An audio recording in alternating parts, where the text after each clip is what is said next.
Capítulo 28. La idolatría en el Sinaí.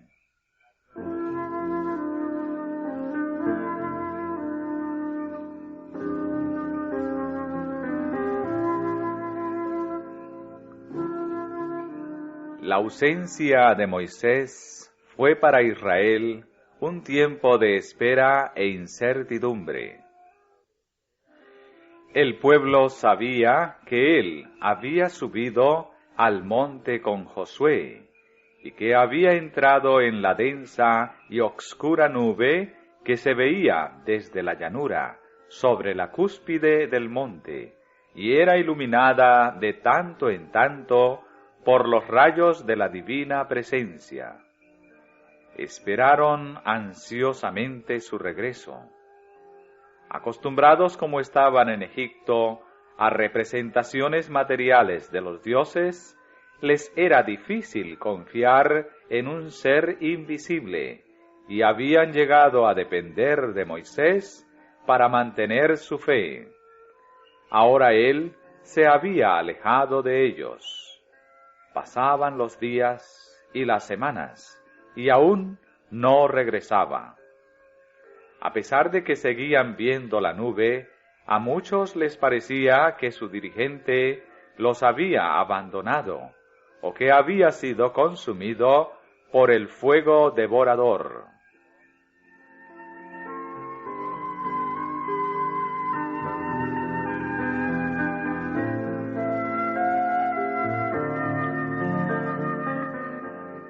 Durante este periodo de espera, tuvieron tiempo para meditar acerca de la ley de Dios que habían oído y preparar sus corazones para recibir las futuras revelaciones que Moisés pudiera hacerles.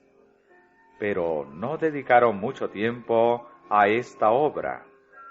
Si se hubieran consagrado a buscar un entendimiento más claro de los requerimientos de Dios, y hubieran humillado sus corazones ante Él, habrían sido escudados contra la tentación. Pero no obraron así, y pronto se volvieron descuidados, desatentos y licenciosos. Esto ocurrió especialmente entre la multitud mixta. Sentían impaciencia por seguir hacia la tierra prometida, que fluía leche y miel. Les había sido prometida a condición de que obedecieran, pero habían perdido de vista ese requisito. Algunos sugirieron el regreso a Egipto, pero ya fuera para seguir hacia Canaán o para volver a Egipto, la masa del pueblo resolvió no esperar más a Moisés.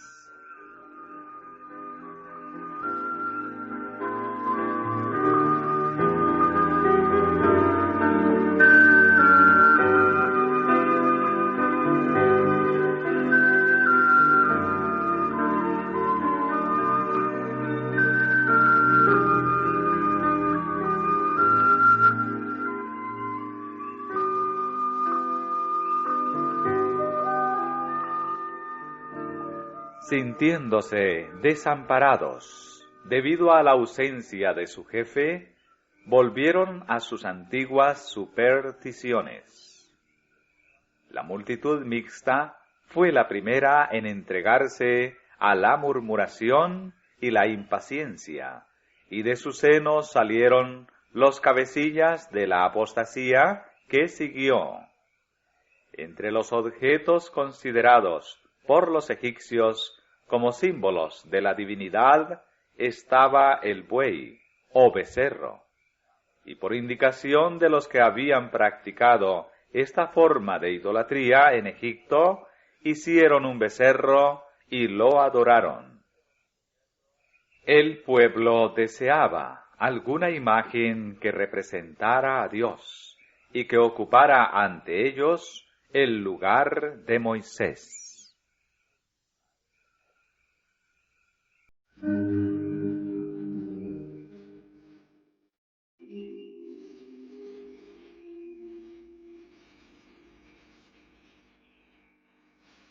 Dios no había revelado ninguna semejanza de sí mismo y había prohibido toda representación material que se propusiera hacerlo.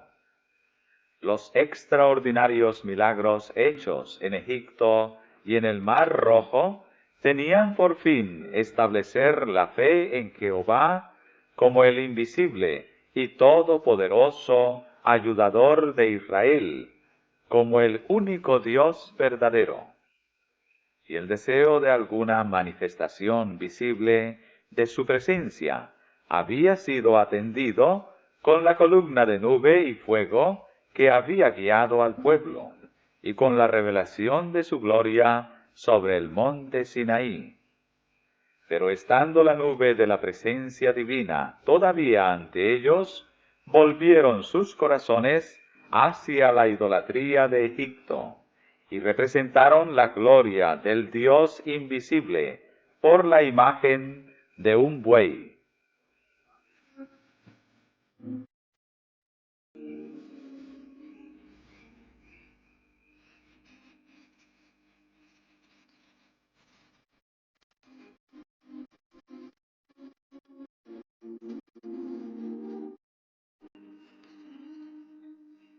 En ausencia de Moisés, el poder judicial había sido confiado a Aarón, y una enorme multitud se reunió alrededor de su tienda para presentarle esta exigencia: levántate, haznos dioses que vayan delante de nosotros, porque a este Moisés, aquel varón que nos sacó de la tierra de Egipto, no sabemos qué le haya acontecido. La nube, dijeron ellos, que hasta ahora los guiara, se había posado permanentemente sobre el monte, y ya no dirigía más su peregrinación.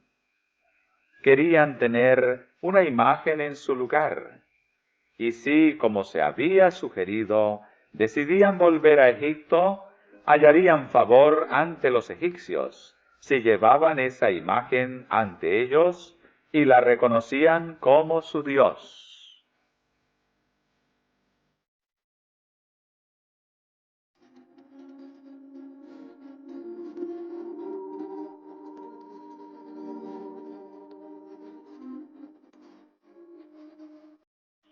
Para hacer frente a semejante crisis, hacía falta un hombre de firmeza, decisión y ánimo imperturbable, un hombre que considerara el honor de Dios por sobre el favor popular, por sobre su seguridad personal y su misma vida. Pero el jefe provisorio de Israel no tenía ese carácter. Aarón reconvino débilmente al pueblo, y su vacilación y timidez en el momento crítico sólo sirvieron para hacerlos más decididos en su propósito. El tumulto creció. Un frenesí ciego e irrazonable pareció posesionarse de la multitud. Algunos permanecieron fieles a su pacto con Dios, pero la mayor parte del pueblo se unió a la apostasía. Unos pocos, que osaron denunciar la propuesta imagen como idolatría, fueron atacados y maltratados, y en la confusión y el alboroto perdieron finalmente la vida.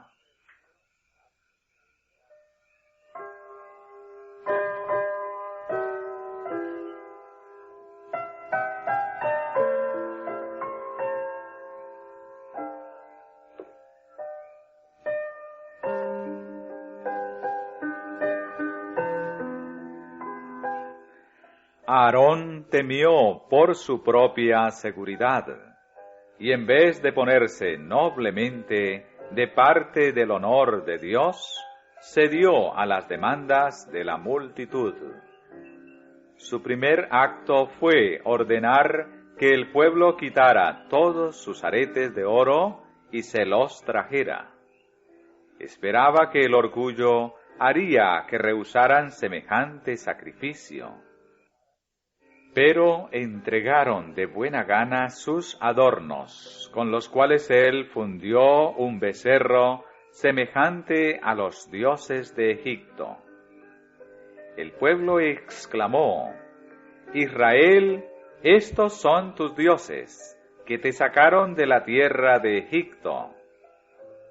Con vileza, Aarón permitió este insulto a Jehová, y fue aún más lejos.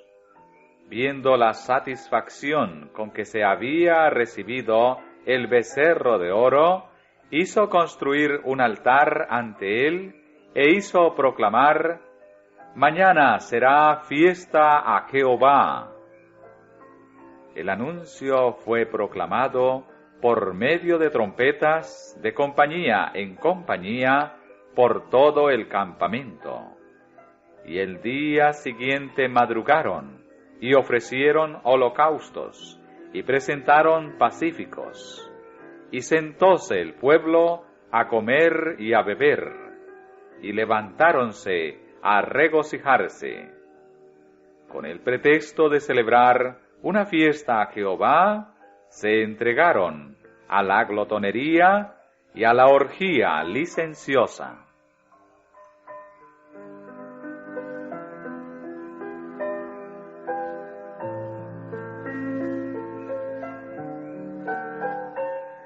Cuán a menudo en nuestros propios días se disfraza el amor al placer bajo la apariencia de piedad.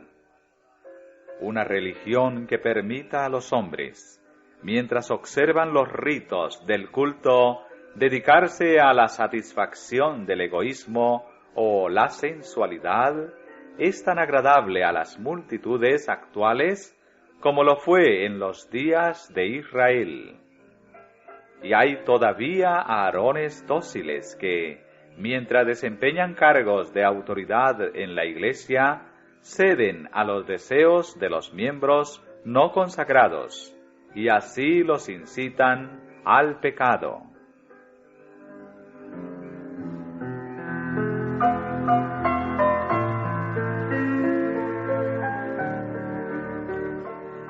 Habían pasado solo unos pocos días desde que los hebreos habían hecho un pacto solemne con Dios, prometiendo obedecer su voz.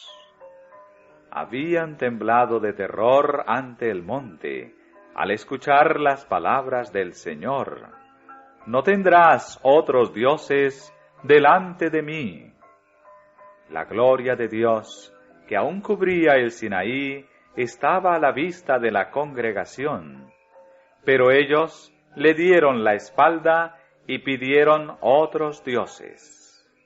Hicieron becerro en Horeb y encorváronse a un vaciadizo.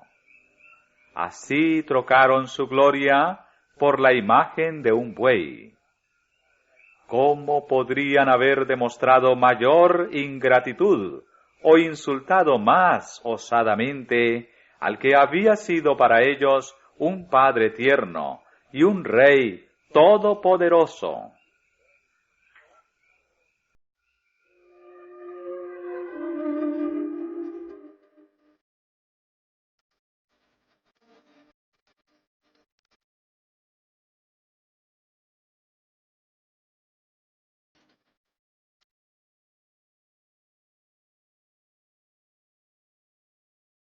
Mientras Moisés estaba en el monte, se le comunicó la apostasía ocurrida en el campamento, y se le indicó que regresara inmediatamente.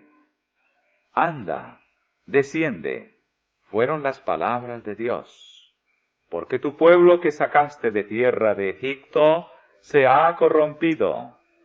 Presto se han apartado del camino que yo les mandé, y se han hecho un becerro de fundición, y lo han adorado, y han sacrificado a él. Dios hubiera podido detener el movimiento desde un principio, pero toleró que llegara hasta este punto, para enseñar una lección mediante el castigo que iba a dar a la traición y la apostasía.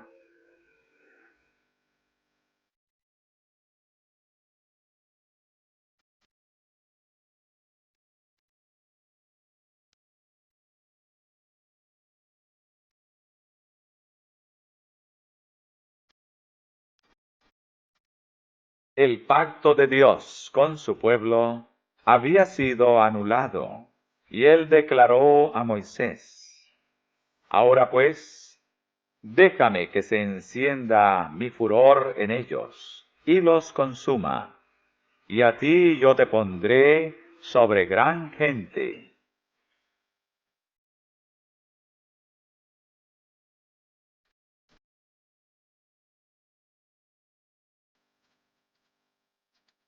El pueblo de Israel, especialmente la multitud mixta, estaba siempre dispuesto a rebelarse contra Dios. También murmuraban contra Moisés y le afligían con su incredulidad y testarudez, por lo cual iba a ser una obra laboriosa y aflictiva conducirlos hasta la tierra prometida. Sus pecados ya les habían hecho perder el favor de Dios, y la justicia exigía su destrucción. El Señor, por lo tanto, dispuso destruirlos y hacer de Moisés una nación poderosa.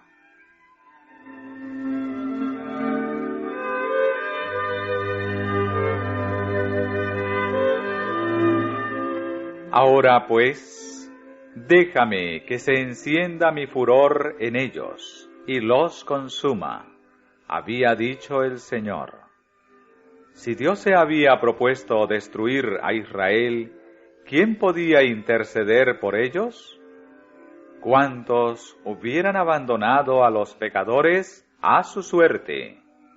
¿Cuántos hubieran cambiado de buena gana el trabajo, la carga y el sacrificio, compensados con ingratitud y murmuración, por una posición más cómoda y honorable, cuando era Dios mismo el que ofrecía cambiar la situación?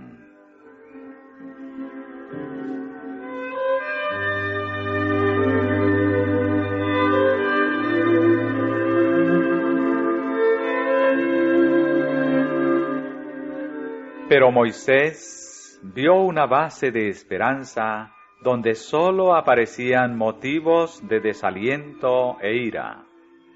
Las palabras de Dios, ahora pues, déjame, las entendió no como una prohibición, sino como un aliciente a interceder. Entendió que nada excepto sus oraciones podía salvar a Israel, y que si él lo pedía, Dios perdonaría a su pueblo. Oró a la faz de Jehová su Dios, y dijo: Oh Jehová, ¿por qué se encenderá tu furor en tu pueblo, que tú sacaste de la tierra de Egipto, con gran fortaleza y con mano fuerte?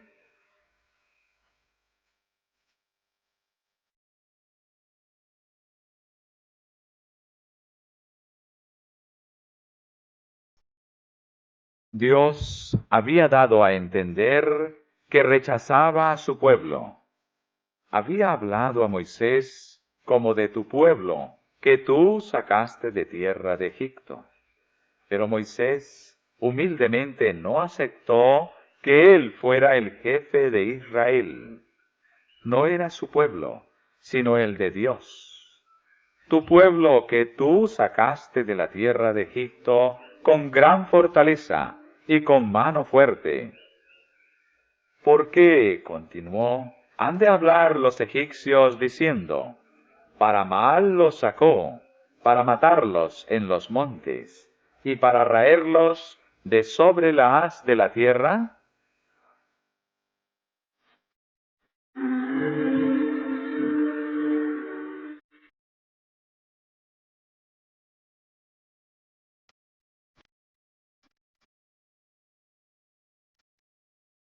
Durante los pocos meses transcurridos desde que Israel había salido de Egipto, los informes de su maravillosa liberación se habían difundido entre todas las naciones circunvecinas. Un gran temor y terribles presagios dominaban a los paganos. Todos estaban observando para ver qué haría el Dios de Israel por su pueblo. Si éste era destruido ahora, sus enemigos triunfarían y Dios sería deshonrado. Los egipcios alegarían que sus acusaciones eran verdaderas, que Dios, en lugar de dirigir a su pueblo al desierto para que hiciera sacrificios, lo había llevado para sacrificarlos. No tendrían en cuenta los pecados de Israel. La destrucción del pueblo al cual Dios había honrado tan señaladamente cubriría de oprobio su nombre. Cuán grande es la responsabilidad que descansa sobre aquellos a quienes Dios honró en gran manera para enaltecer su nombre en la tierra. Con cuánto cuidado debieran evitar el pecado para no provocar los juicios de Dios y no hacer que su nombre sea calumniado por los impíos.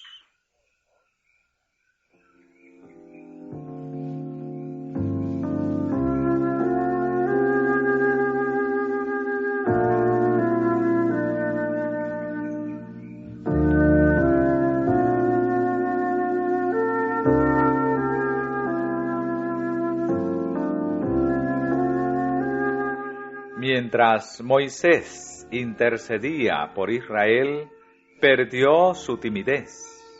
Movido por el profundo interés y amor que sentía hacia aquellos en cuyo favor él había hecho tanto como instrumento en las manos de Dios. El Señor escuchó sus súplicas y otorgó lo que pedía tan desinteresadamente.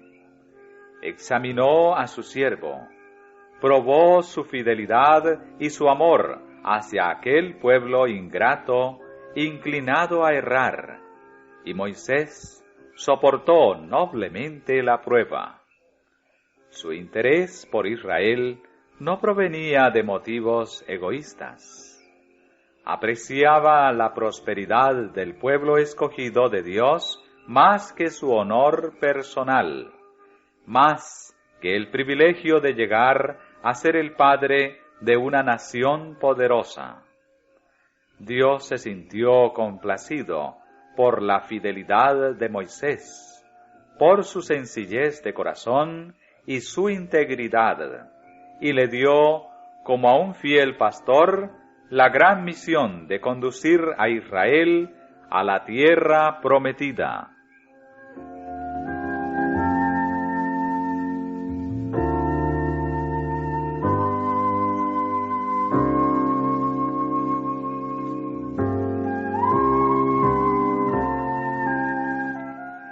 Cuando Moisés y Josué bajaron del monte, aquel con las 2 tablas del testimonio, oyeron los gritos de la multitud excitada, que evidentemente se hallaba en estado de alocada conmoción. Josué, como soldado, pensó primero que se trataba de un ataque de sus enemigos. Alarido de pelea hay en el campo, dijo. Pero Moisés juzgó más acertadamente la naturaleza de la conmoción. No era ruido de combate, sino de festín. No es eco de algazara de fuertes, ni eco de alaridos de flacos. Algazara de cantar oigo yo.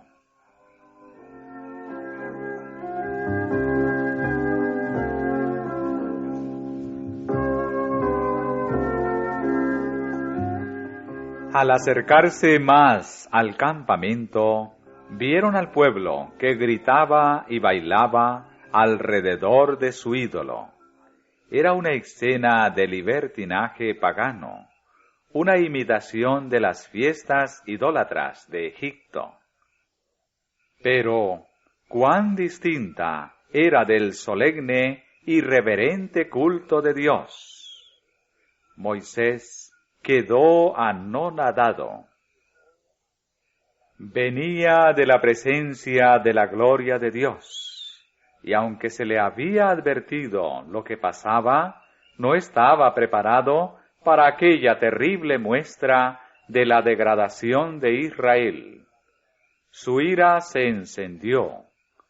Para demostrar cuánto aborrecía ese crimen, arrojó al suelo las tablas de piedra que se quebraron a la vista del pueblo, dando a entender en esta forma que así como ellos habían roto su pacto con Dios, así también Dios rompía su pacto con ellos.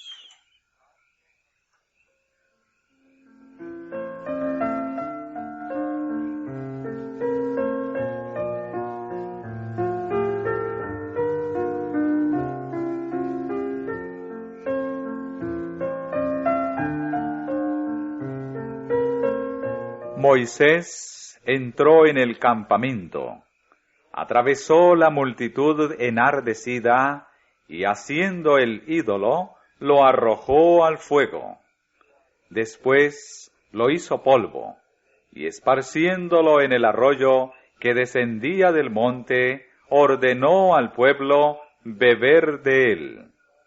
Así les demostró la completa inutilidad del Dios que habían estado adorando.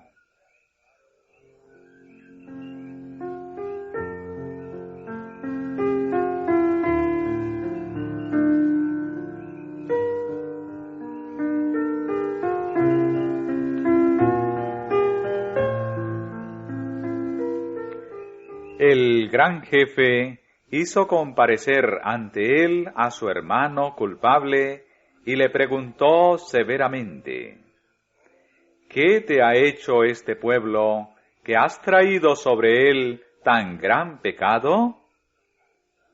Aarón trató de defenderse explicando los clamores del pueblo. Dijo que si no hubiera accedido a sus deseos, lo habrían matado. No se enoje, mi señor, dijo. Tú conoces el pueblo, que es inclinado a mal.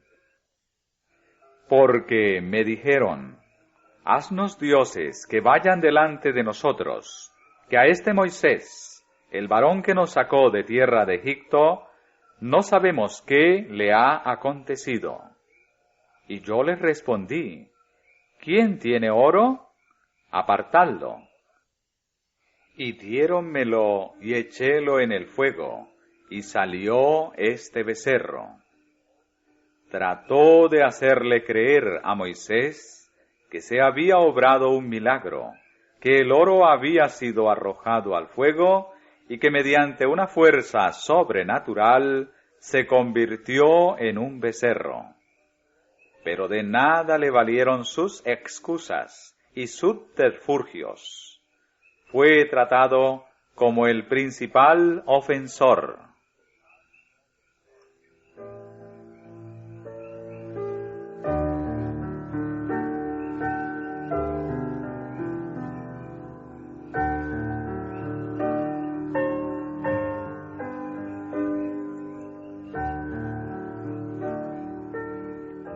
El hecho de que Aarón había sido bendecido y honrado más que el pueblo, hacía tanto más odioso su pecado.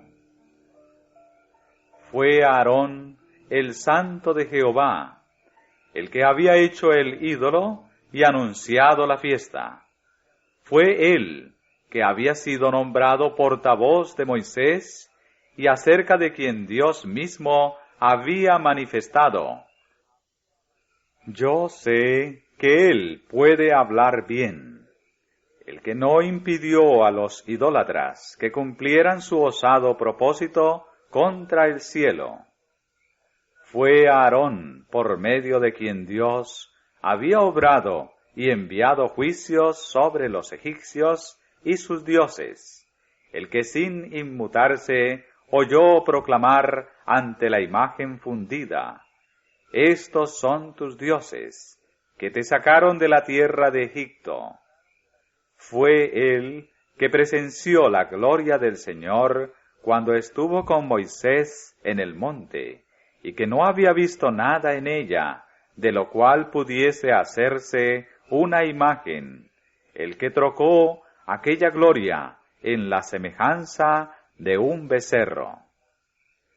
Fue él a quien Dios había confiado el gobierno del pueblo en ausencia de Moisés, el que sancionó la rebelión del pueblo, por lo cual contra Aarón también se enojó Jehová en gran manera para destruirlo. Pero en respuesta a la vehemente intercesión de Moisés, se le perdonó la vida, y porque se humilló y se arrepintió de su gran pecado, fue restituido al favor de Dios.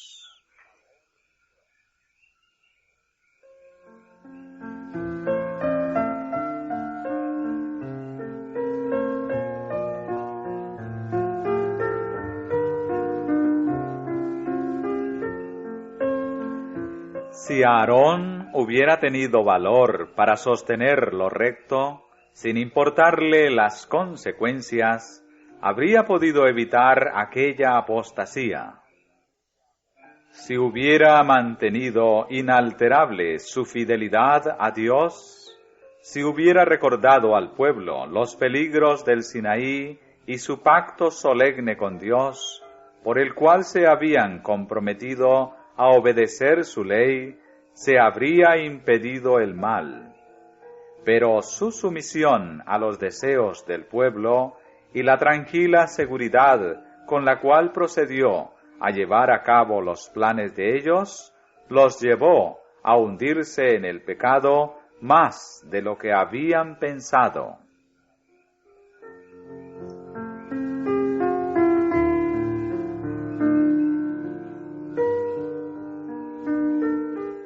Cuando al regresar al campamento, Moisés enfrentó a los rebeldes, sus severas reprensiones y la indignación que manifestó al quebrar las sagradas tablas de la ley, contrastaron con el discurso agradable y el semblante digno de su hermano, y las simpatías de todos estuvieron con Aarón.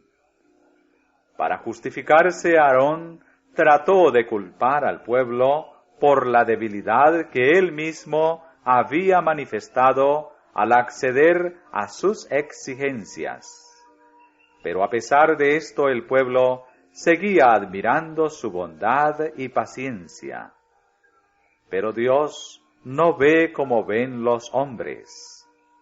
El espíritu indulgente de Aarón y su deseo de agradar le habían cegado de modo que no vio la enormidad del crimen que estaba sancionando. Su proceder, al apoyar el pecado de Israel, costó la vida de miles de personas. ¿Cómo contrasta esto con la forma de actuar de Moisés, quien, mientras ejecutaba fielmente los juicios de Dios, demostró que el bienestar de Israel le era más caro que su propia prosperidad, su honor o su vida?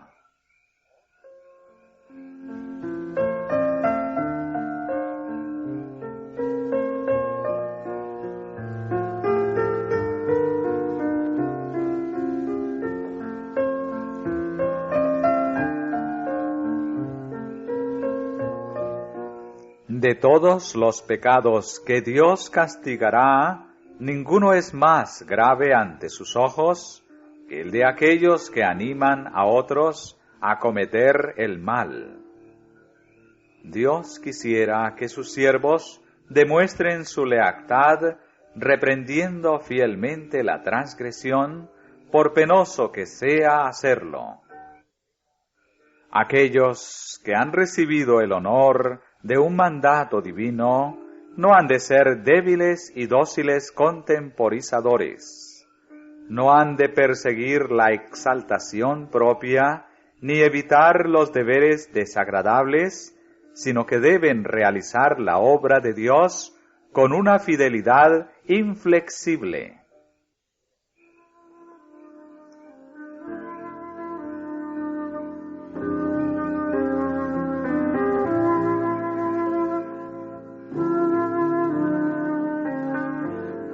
Aunque al perdonar la vida a Israel, Dios había concedido lo pedido por Moisés, su apostasía había de castigarse señaladamente. Si la licencia e insubordinación en que Aarón les había permitido caer no se reprimían prestamente, concluirían en una abierta impiedad y arrastrarían a la nación a una perdición irreparable.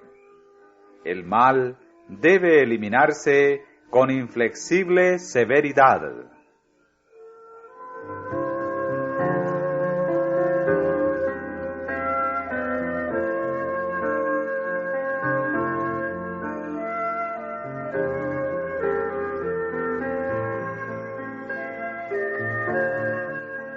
Poniéndose a la entrada del campamento, Moisés clamó ante el pueblo: ¿Quién es de Jehová? Júntese conmigo. Los que no habían participado en la apostasía debían colocarse a la derecha de Moisés. Los que eran culpables, pero se habían arrepentido, a la izquierda. La orden fue obedecida. Se encontró que la tribu de Leví no había participado del culto idólatra. Entre las otras tribus había muchos que, aunque habían pecado, manifestaron arrepentimiento. Pero un gran grupo, formado en su mayoría por la multitud mixta que instigara la fundición del becerro, persistió tercamente en su rebelión.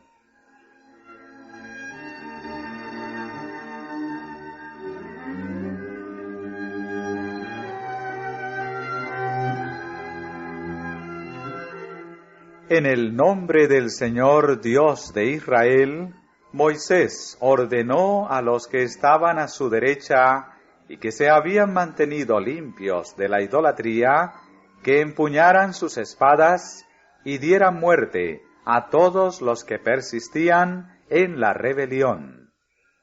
Y cayeron del pueblo en aquel día como 3,000 hombres, sin tomar en cuenta la posición, la parentela ni la amistad. Los cabecillas de la rebelión fueron exterminados.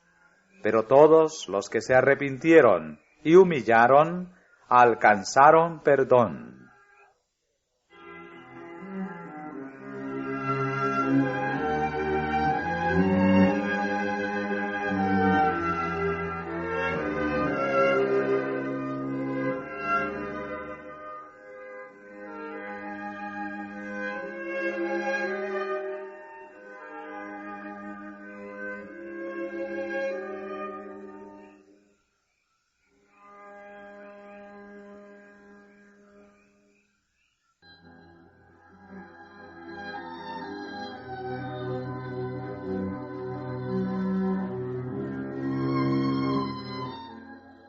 Los que llevaron a cabo este terrible castigo, al ejecutar la sentencia del Rey del Cielo, procedieron en nombre de la autoridad divina.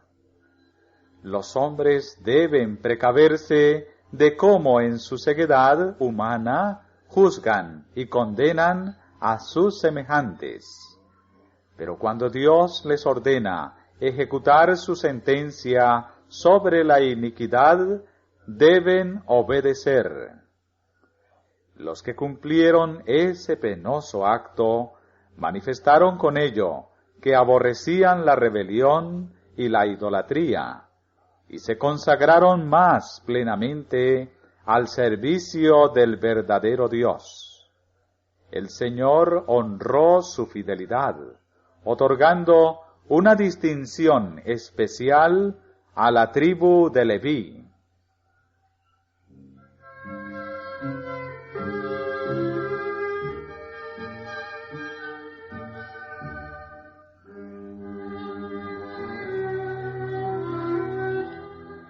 Los israelitas eran culpables de haber traicionado a un rey que los había colmado de beneficios y cuya autoridad se habían comprometido voluntariamente a obedecer. Para que el gobierno divino pudiera ser mantenido, debía hacerse justicia con los traidores. Sin embargo, aún entonces se manifestó la misericordia de Dios. Mientras sostenía el rigor de su ley, les concedió libertad para elegir y oportunidad para que todos se arrepintiesen. Solo se exterminó a los que persistieron en la rebelión.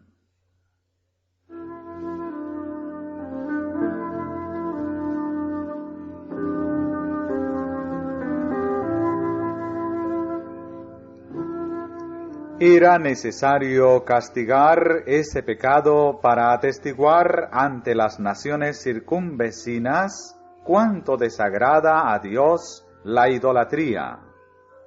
Al hacer justicia en los culpables, Moisés, como instrumento de Dios, debía dejar escrita una solemne y pública protesta contra el crimen cometido. Como en lo sucesivo los israelitas debían condenar la idolatría de las tribus vecinas, sus enemigos podrían acusarlos de que, teniendo como Dios a Jehová, habían hecho un becerro y lo habían adorado en Horeb. Cuando así ocurriera, aunque obligado a reconocer la verdad vergonzosa, Israel podría señalar la terrible suerte que corrieron los transgresores, como evidencia de que su pecado no había sido sancionado ni disculpado.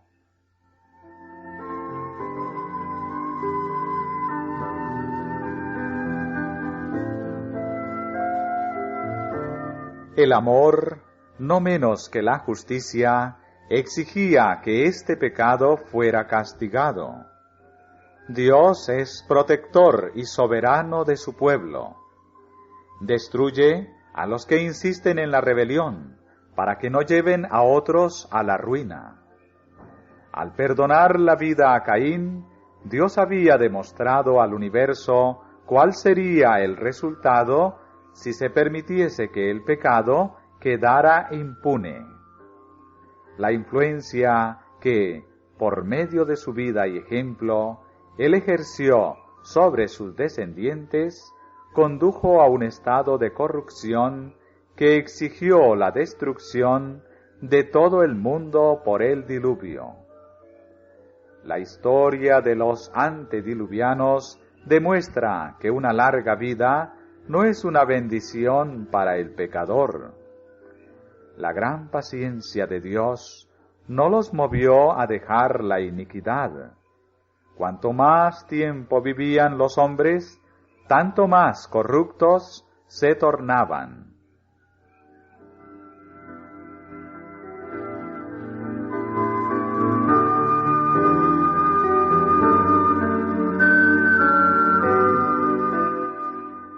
Así también habría sucedido con la apostasía del Sinaí. Si la transgresión no se hubiera castigado con presteza, se habrían visto nuevamente los mismos resultados. La tierra se habría corrompido tanto como en los días de Noé. Si se hubiera dejado vivir a estos transgresores, habrían resultado mayores males que los que resultaron por perdonarle la vida a Caín. por obra de la misericordia de Dios, sufrieron miles de personas para evitar la necesidad de castigar a millones. Para salvar a muchos, había que castigar a los pocos.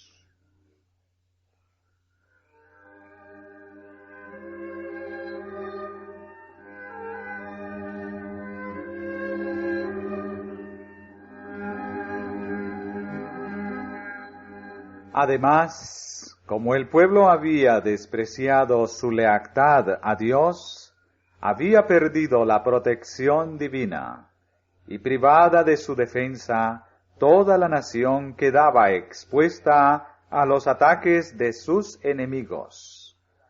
Si el mal no se hubiera eliminado rápidamente, pronto habrían sucumbido todos, víctimas de sus muchos y poderosos enemigos. Fue necesario para el bien de Israel mismo y para dar una lección a las generaciones venideras, que el crimen fuese castigado prontamente. Y no fue menos misericordioso para los pecadores mismos que se los detuviera a tiempo en su pecaminoso derrotero. Si se les hubiese perdonado la vida, el mismo espíritu que los llevó a la rebelión contra Dios se hubiera manifestado en forma de odio y discordia entre ellos mismos, y por fin se habrían destruido el uno al otro. Fue por amor al mundo, por amor a Israel, y aún por amor a los transgresores mismos, por lo que el crimen se castigó con rápida y terrible severidad.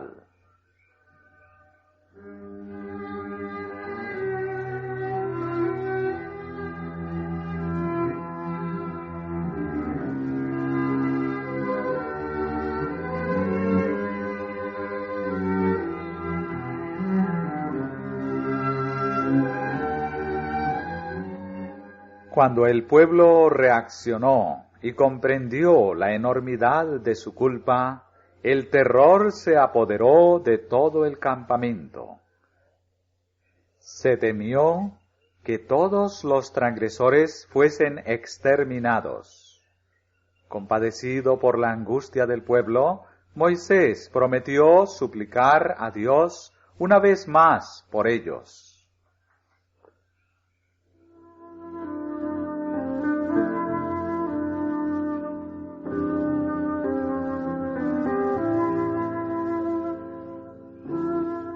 Moisés dijo al pueblo: Vosotros habéis cometido un gran pecado, mas yo subiré ahora a Jehová. Quizá le aplacaré acerca de vuestro pecado. Fue, y en su confesión ante Dios dijo: Ruégote, pues, este pueblo ha cometido un gran pecado, porque se hicieron dioses de oro, que perdones ahora su pecado, y si no, ráeme ahora de tu libro que has escrito. La contestación fue: Al que pecare contra mí, a éste raeré yo de mi libro.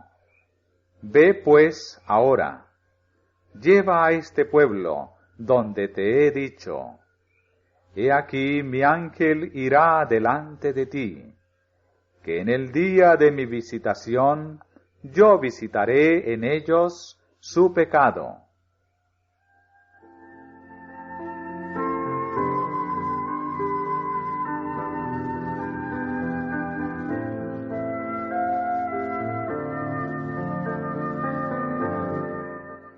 En la súplica de Moisés se dirige nuestra atención a los registros celestiales en los cuales están inscritos los nombres de todos los seres humanos, y sus acciones, sean buenas o malas, se anotan minuciosamente. El libro de la vida contiene los nombres de todos los que entraron alguna vez en el servicio de Dios. Si alguno de estos se aparta de él y mediante una obstinada insistencia en el pecado, se endurece finalmente contra las influencias del Espíritu Santo, su nombre será raído del libro de la vida el día del juicio, y será condenado a la destrucción. Moisés comprendía cuán terrible sería la suerte del pecador. Sin embargo, si el pueblo de Israel iba a ser rechazado por el Señor, él deseaba que su nombre también fuese raído con el de ellos. No podía soportar que los juicios de Dios cayeran sobre aquellos a quienes tan bondadosamente había librado.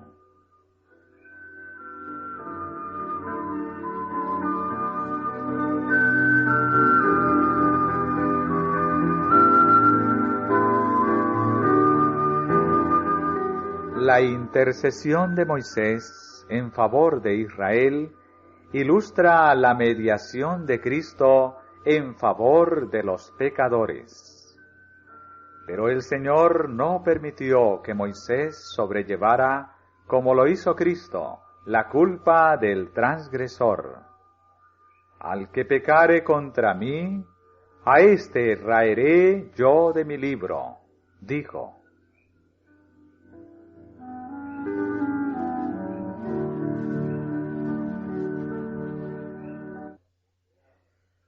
Con profunda tristeza, el pueblo enterró sus muertos. 3,000 habían perecido por la espada.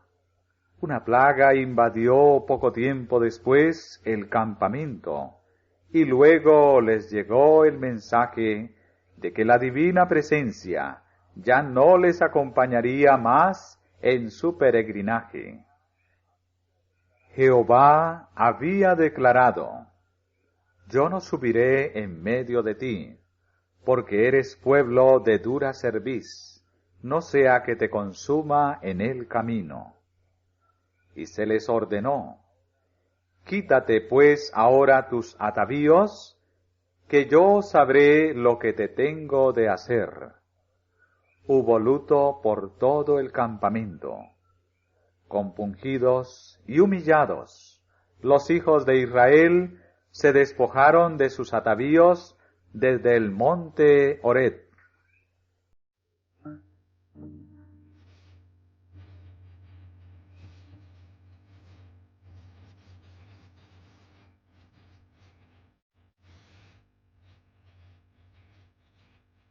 En virtud de las instrucciones divinas, la tienda que había servido como lugar temporario para el culto fue quitada y puesta fuera del campo, lejos del campo. Esta era una prueba más de que Dios había retirado su presencia de entre ellos. Él se revelaría a Moisés, pero no a un pueblo como aquel. La censura fue vivamente sentida, y las multitudes afligidas por el remordimiento pensaron que presagiaba mayores calamidades. ¿No habría separado el Señor a Moisés del campamento para poder destruirlos totalmente? Pero no se les dejó sin esperanza. Se levantó la tienda fuera del campamento, pero Moisés la llamó el tabernáculo del testimonio. A todos los que estaban verdaderamente arrepentidos y deseaban volver al Señor, se les indicó que fueran allá a confesar sus pecados y a solicitar la misericordia de Dios.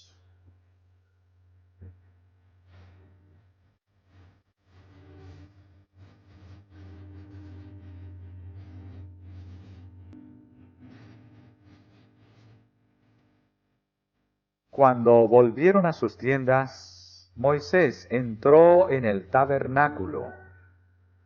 Con ansioso interés, el pueblo observó por ver alguna señal de que la mediación de Moisés en su favor era aceptada. Si Dios condescendiese a reunirse con él, habría esperanza de que no serían totalmente destruidos. Cuando la columna de nube descendió y se posó a la entrada del tabernáculo, el pueblo lloró de alegría, y levantábase todo el pueblo, cada uno a la puerta de su tienda, y adoraba.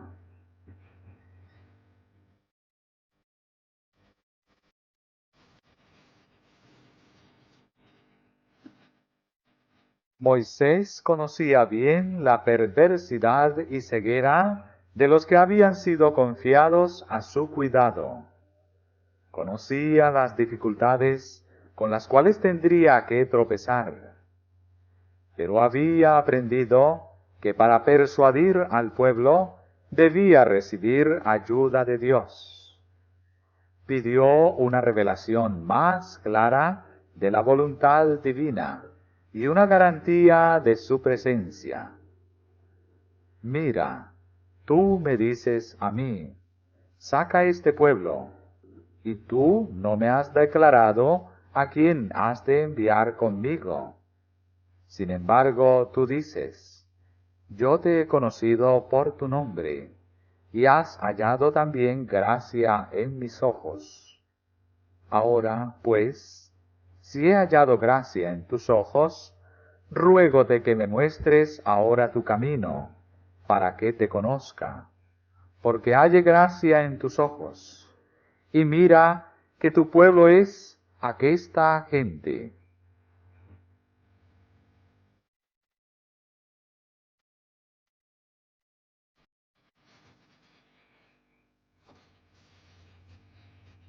La contestación fue, mi rostro irá contigo, y te haré descansar. Pero Moisés no estaba satisfecho todavía. Pesaba sobre su alma el conocimiento de los terribles resultados que se producirían si Dios dejara a Israel librado al endurecimiento y la impenitencia. No podía soportar que sus intereses se separasen de los de sus hermanos, y pidió que el favor de Dios fuese devuelto a su pueblo, y que la prueba de su presencia continuase dirigiendo su camino. Si tu rostro no ha de ir conmigo, no nos saques de aquí.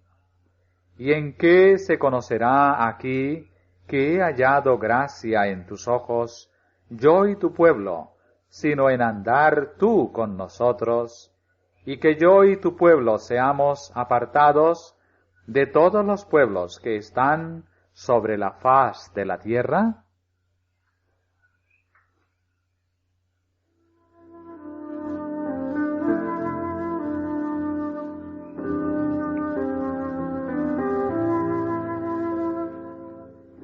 La contestación fue esta: también haré esto que has dicho, por cuanto has hallado gracia en mis ojos, y te he conocido por tu nombre. El profeta aún no dejó de suplicar. Todas sus oraciones habían sido oídas, pero tenía fervientes deseos de obtener aún mayores pruebas del favor de Dios. Entonces hizo una petición que ningún ser humano había hecho antes. Ruégote que me muestres tu gloria.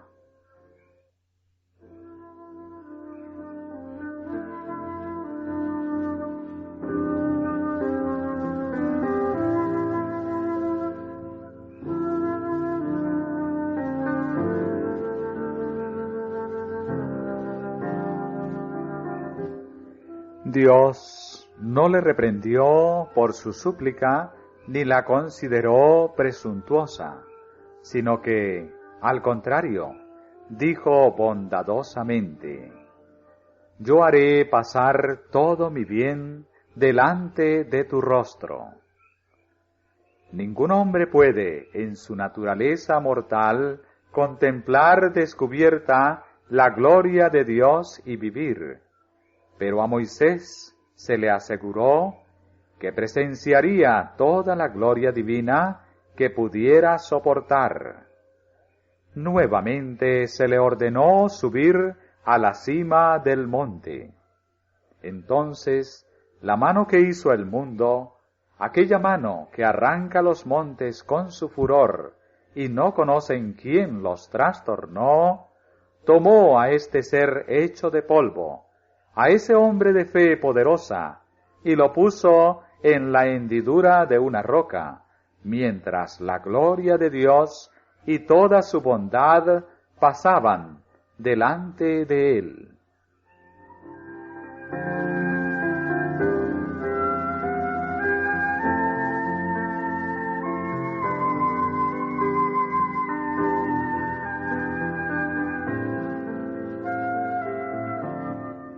Esta experiencia, y sobre todo la promesa de que la divina presencia le ayudaría, fueron para Moisés una garantía de éxito para la obra que tenía delante, y la consideró como de mucho más valor que toda la sabiduría de Egipto, o que todas sus proezas como estadista o jefe militar. No hay poder terrenal, ni habilidad, ni ilustración que pueda sustituir la presencia permanente de Dios.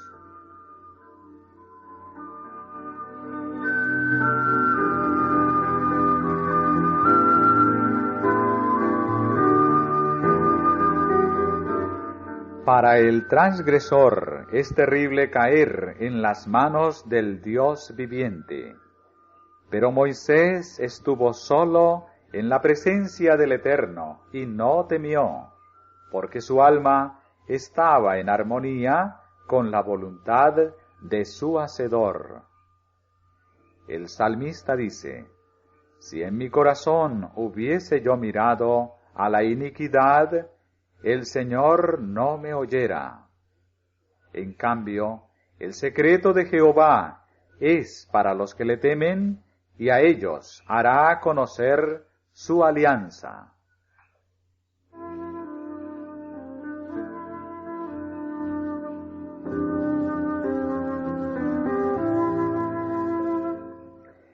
La deidad se proclamó a sí misma: Jehová, Jehová, fuerte, misericordioso y piadoso, tardo para la ira, y grande en benignidad y verdad, que guarda la misericordia en millares, que perdona la iniquidad, la rebelión y el pecado, y que de ningún modo justificará al malvado.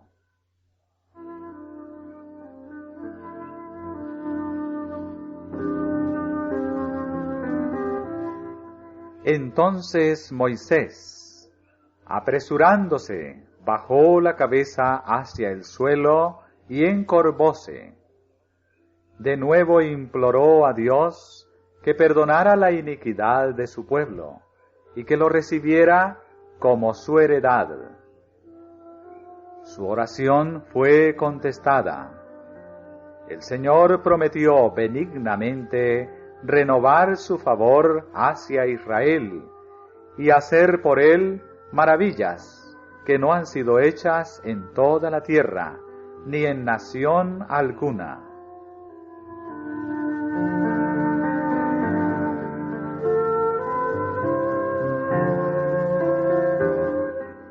Cuarenta días con sus noches permaneció Moisés en el monte, y todo este tiempo, como la primera vez, fue milagrosamente sustentado.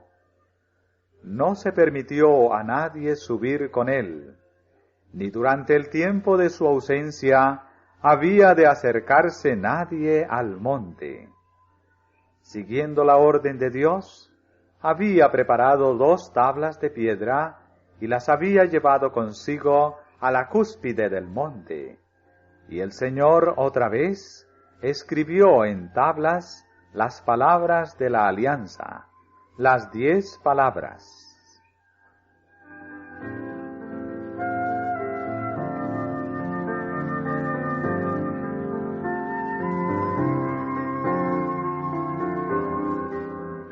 Durante el largo tiempo que Moisés pasó en comunión con Dios, su rostro había reflejado la gloria de la presencia divina. Sin que él lo supiera, cuando descendió del monte, su rostro resplandecía con una luz deslumbrante. Ese mismo fulgor iluminó el rostro de Esteban cuando fue llevado ante sus jueces. Entonces todos los que estaban sentados en el concilio, puestos los ojos en él, vieron su rostro como el rostro de un ángel. Tanto Aarón como el pueblo se apartaron de Moisés y tuvieron miedo de llegarse a él. Viendo su terror y confusión, pero ignorando la causa, los instó a que se acercaran.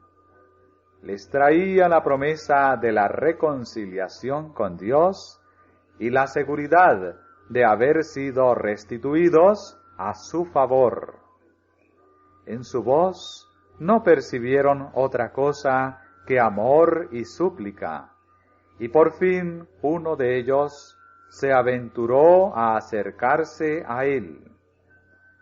Demasiado temeroso para hablar, señaló en silencio el semblante de Moisés y luego hacia el cielo. El gran jefe comprendió. Conscientes de su culpa, sintiéndose todavía objeto del desagrado divino, no podían soportar la luz celestial, que, si hubieran obedecido a Dios, los habría llenado de gozo. En la culpabilidad hay temor. En cambio, el alma libre del pecado no quiere apartarse de la luz del cielo.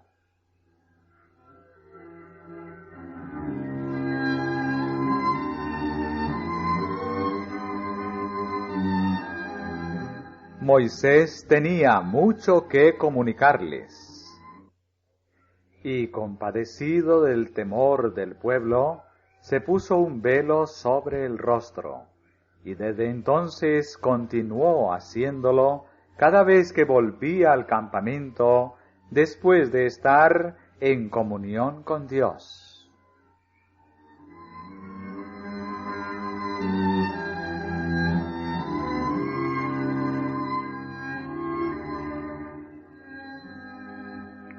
Mediante este resplandor, Dios trató de hacer comprender a Israel el carácter santo y exaltado de su ley, y la gloria del Evangelio revelado mediante Cristo.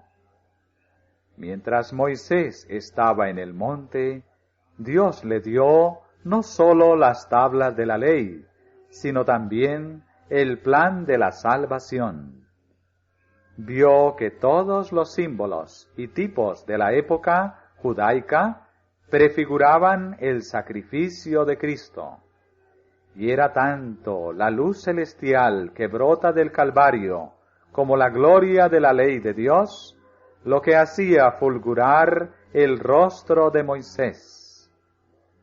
Aquella divina iluminación era un símbolo de la gloria del pacto del cual Moisés era el mediador visible, el representante del único intercesor verdadero.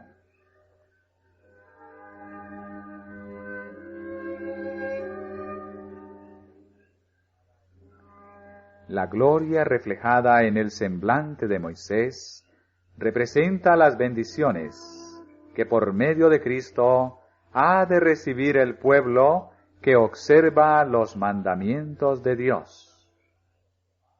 Atestigua que cuanto más estrecha sea nuestra comunión con Dios y cuanto más claro sea nuestro conocimiento de sus requerimientos, tanto más plenamente seremos transfigurados a su imagen, y tanto más pronto llegaremos a ser participantes de la naturaleza divina.